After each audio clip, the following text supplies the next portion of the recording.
just how dominant IBM was. But in the 60s and 70s, they were everywhere. They were the hardware, the software, the networks, I mean, they just dominated. And then the mini-computer revolution came along in the 80s and started to eat away at IBM. And the mini-computers, they was DEC, Wang, Apollo, all the Sun Microsystems, all these little mini-computer guys dominated. And IBM started to fall away.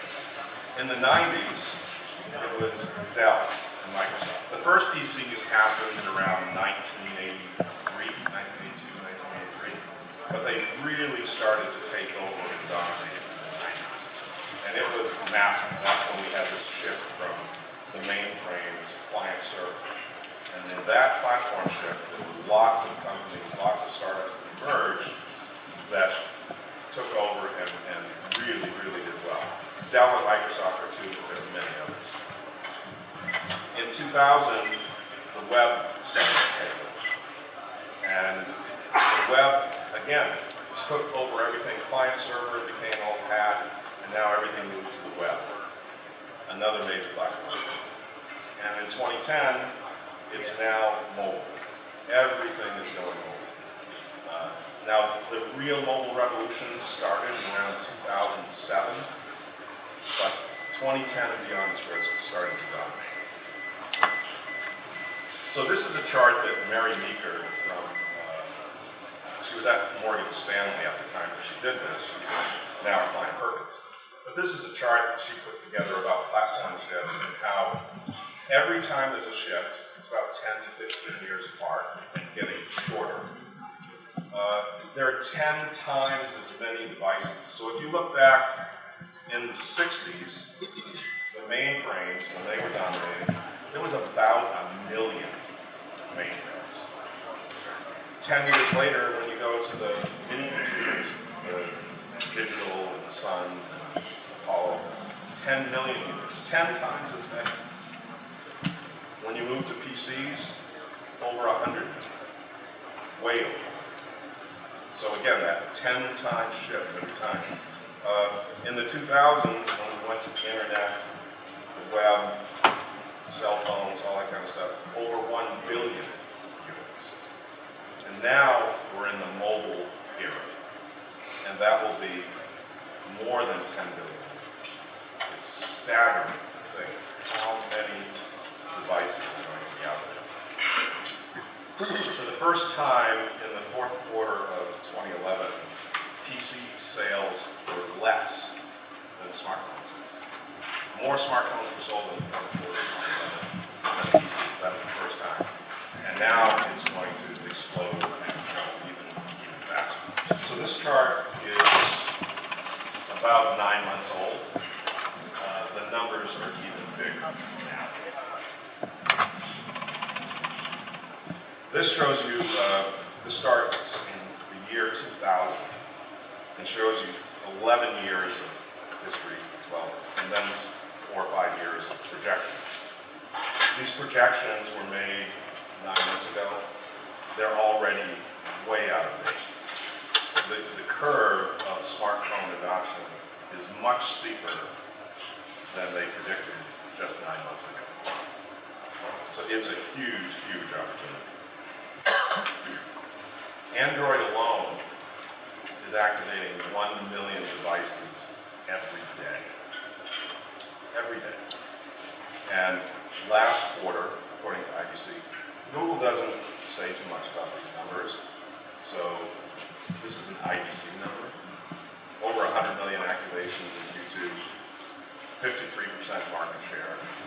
I saw an IDC report just this morning that said it's over 68%. It's pretty staggering. But Android is the open source kind of approach and is used everywhere, not just smartphones, but in all sorts of mobile devices. And it's being adopted everywhere. So get on the train. As big as this is, we're still very, very early when you compare how many smartphones there are to how many feature phones. So there's still a lot left to do. As big as it is now, there's there's still a lot more to come. Feature phones, 5.5 to 6 billion phones. There's a huge opportunity there. I want to go back to that for a minute. You've heard of the digital divide, right? That's the people who have computers, the people who don't, right? So there's this economic divide of people who have access to technology because they can afford a computer. And computers are expensive. So that digital divide has been pretty large in some areas of the world. It's getting smaller and smaller and smaller. And the reason is that a smartphone today is more powerful, has better access, and is far cheaper than a PC. So we're going to get to the point where everyone can afford a smartphone everywhere in the world, and that digital divide will close. Everyone will have access to the same information that we have. I think that's a pretty exciting development.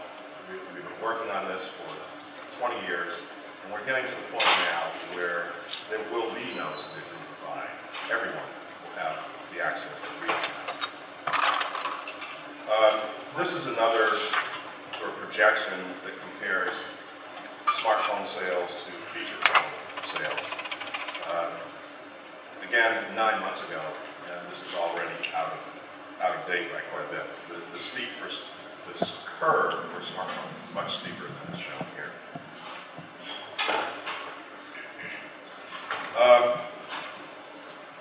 No presentation will be complete without showing you what the market share splits are and where things are going. Again, I would remind you this chart, Henry Blodgett, a friend of mine from Business Insider, put this chart together 9 months ago. And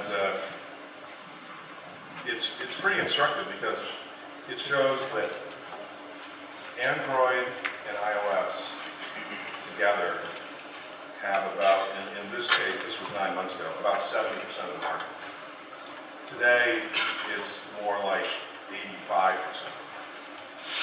So when you're making platform choices about where to develop applications, once you get beyond Android and iOS, it's pretty difficult to justify spending the extra money to develop an application for another platform.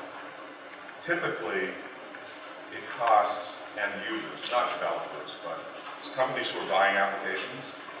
You can pay $100,000 for the first platform, probably $75,000 for them to do the second platform. And then every platform after that is another $75,000.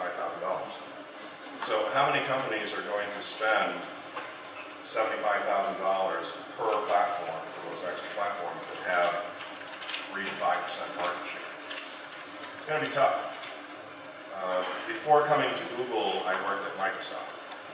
And Microsoft is a great company.